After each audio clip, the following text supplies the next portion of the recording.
بسم اللہ الرحمن الرحیم۔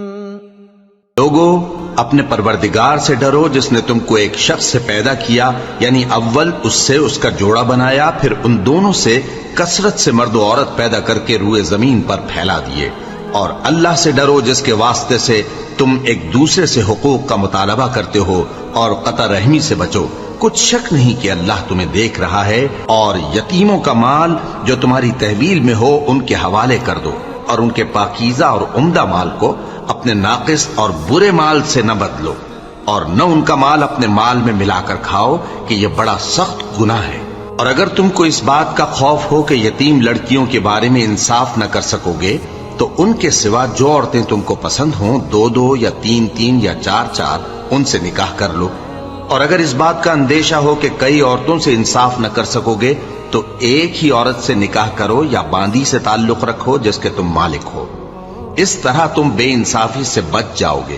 اور عورتوں کو ان کے مہر خوشی سے دے دیا کرو۔ ہاں، اگر وہ اپنی خوشی سے اس میں سے کچھ تم کو چھوڑ دیں تو اسے مزے سے کھا لو۔ اور کم عقلوں کو ان کا مال جسے اللہ نے تم لوگوں کے لیے سبب معیشت بنایا ہے مت دو۔ ہاں، اس میں سے ان کو کھلاتے اور پہناتے رہو، اور ان سے معقول بات کہتے رہو۔ اور یتیموں کو بالغ ہونے تک کام کاج میں مصروف رکھو اور جانچتے رہو۔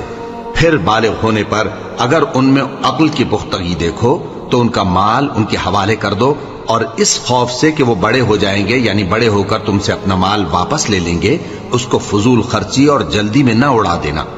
اور جو شخص آسودہ حال ہو اس کو ایسے مال سے قطعی طور پر پرہیز رکھنا چاہیے، اور جو ضرورت مند ہو وہ مناسب طور پر یعنی بقدر خدمت کچھ لے لے۔ اور جب ان کا مال ان کے حوالے کرنے لگو تو گواہ کر لیا کرو، اور حقیقت میں تو اللہ ہی گواہ اور حساب لینے والا کافی ہے۔